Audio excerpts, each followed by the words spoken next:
Horizon Jazz, most of you reaction. This is Exam for Humans for the channel exurb1a, exurb1a.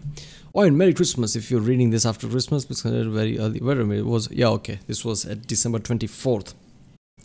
So this was uploaded 2 months ago, I guess. Alright. So exurb1a is a, great informative channel. I've reacted to what, three videos from this already, right? So this is kind of like CGP Grey style channel, who talks about, sometimes it talks about philosophy, sometimes, okay, it's not OCD level that CGP Grey is, but it's kind of similar. So let's watch it.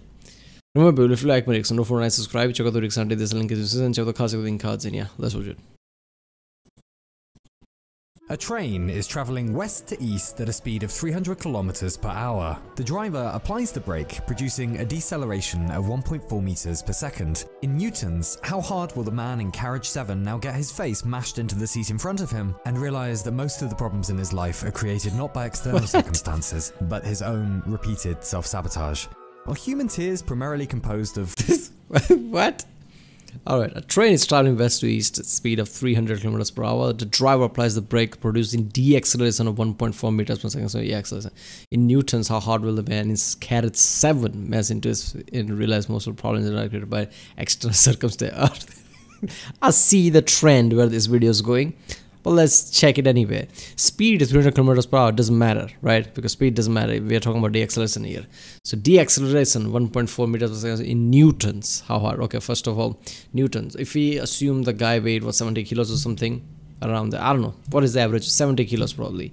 1.4 meters per second, by 7. So it's like 100 or so newtons around, right?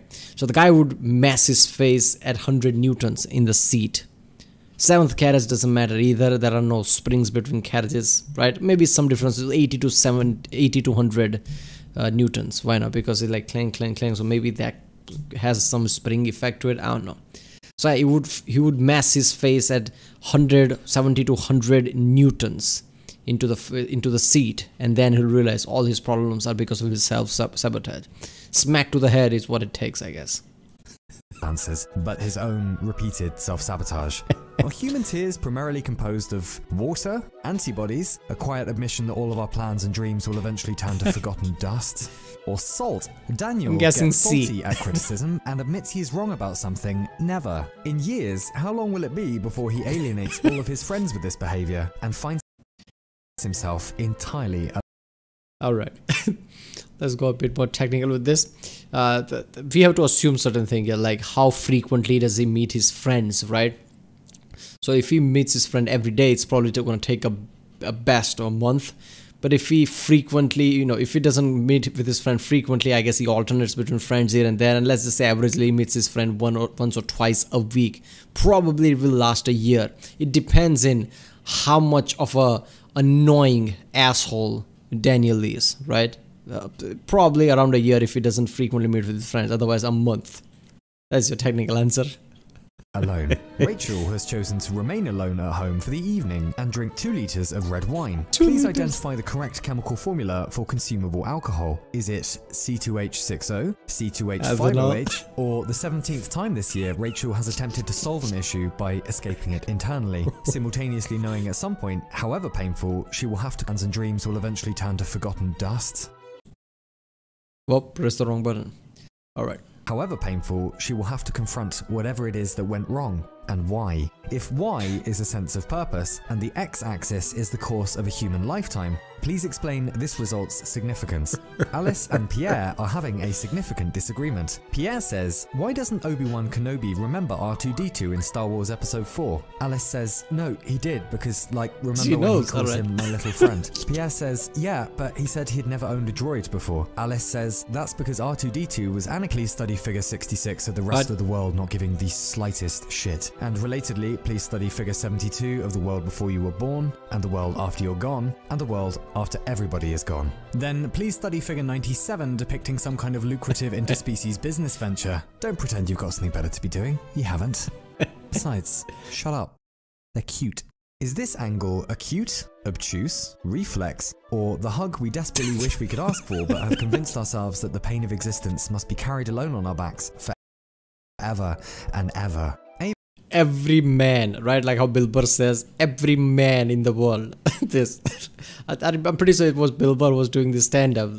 Was he doing stand-up? Was he talking to Conan? I don't know. It's really hard. Him on Conan is their own stand-up. Let's just say it's just gold. So he was saying something like, you know, being mad, we just suppressed it or whatever. I'm pretty sure it was a stand-up. And ever. Ava and James sometimes interact digitally. This month, James has responded 4, 3, and 7 days after Ava's messages so as to give the impression he is uninterested, despite being completely infatuated with her. What is James's median reply time, and why will he live miserably ever after? Arthur knows people who are nice to him and people he likes. Please explain why the only people he pushes away are the few who occupy this intersection. An intersection is a point where two lines cross. Okay. People who are nice to him, people he likes. I guess it's one of those people. There are certain people who has this kind of mindset. They only like something that is unachievable, right? And as soon as it's achievable, they are not interested. There are many people who are like that.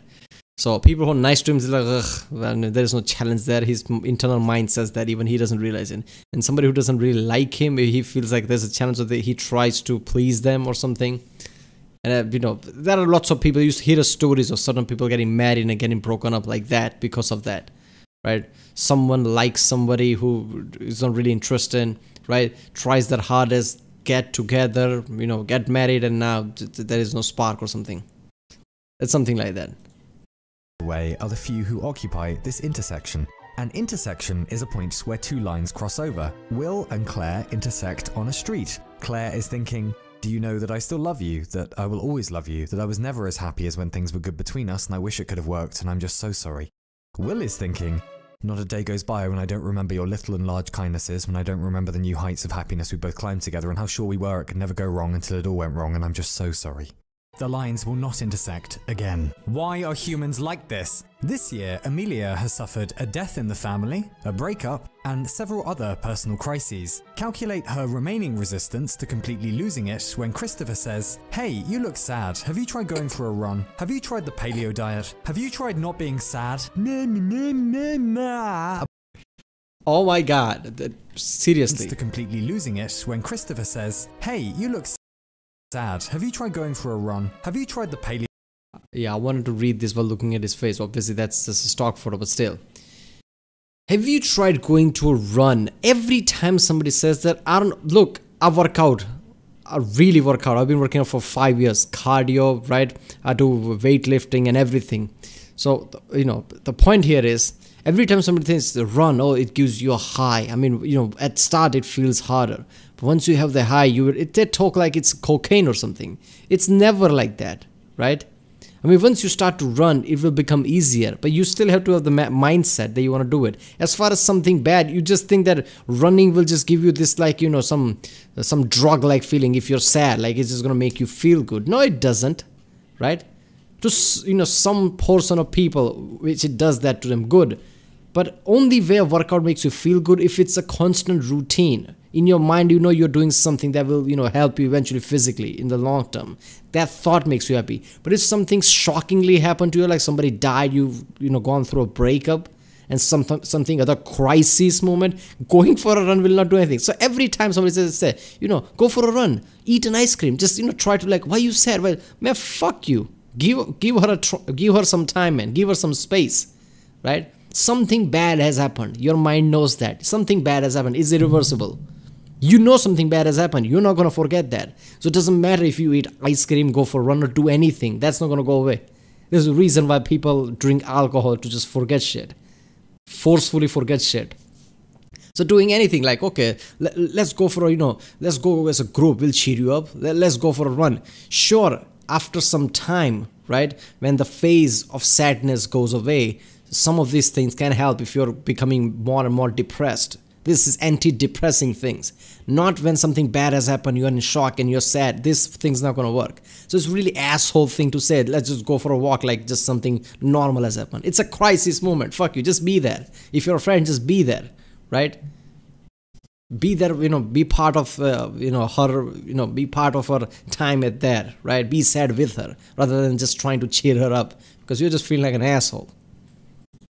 diet. Have you tried not being sad? Fuck you. A pine cone is the canonical fruit of the pine tree. It isn't sentient, but it also doesn't suffer from possessing sentience. Therefore, would you rather live as a pine cone, or a pine cone? A pine cone experiences neither shame, anxiety, nor the long months that turn grey and numb for no conceivable reason. Using only the terms yeah and explain what a nice condition it must be to be a pine cone. A pine cone is traveling from west to east at a speed of 300 kilometers per hour. If the driver applies the brake, even if the pine cone bops its head, even if the pine cone gets home that night to find its house burned down or its life in ruins, even if Octolon, custodian of the 7 hell realms, manifests in the sky and begins annihilating entire continents with beams of antimatter fired straight out his ass. Please explain why the pine cone will witness and bear these things with ease and experience no self-contradiction, no sadness, but merely boundless calm. And for extra marks, please explain why any deity or ever— Yeah. There's a real scientific reason behind it. Because Pinecone is a colossal asshole. That's it. He does not give a shit about anyone but himself. If you punch him in the fucking throat, he will not say nah, he will cry. Only then. That's the problem. evolutionary process would curse a species like humans, with a brain just smart enough to recognize its fuck-ups, but not smart enough to stop fucking up. And if happiness is your answer, will you please show your workings? And to do the last thing, how can we humans have such a big brain that we can see our fuck-ups but can't stop from fucking up? That sounds deep, but it's really not.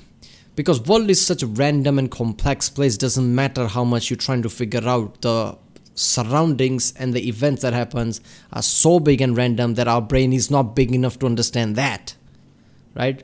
So once something has happened, it's just collection of certain events. It's very easy to understand. Before something fuck up happens, there's way too much randomness for us to understand, so we will always fuck up, right? It's like saying, like, you know, our mind is so small, we are so small, but universe is so large. How can humans figure that out? I mean, you know, it's too big, but, you know, humans will slowly, collectively figure it out or create something that will figure it out, like AI or something like that. So, yeah, humans are smart, but humans are not that smart that can multi-process that level. I don't know how else to say that. They can't see all the randomness. if happiness is your answer, will you please show your workings? And if... yeah. Did he have a crisis there? What the fuck? But this was this was really passive aggressive good video. I love it. I love this kind of humor. I love calculating and seeing scientific shit while he's being passive aggressive there. Alright, well, if you like my reaction, don't forget to like, subscribe, check out the reaction, there's a link in the description, check out the cards, yeah, I'll see you next time.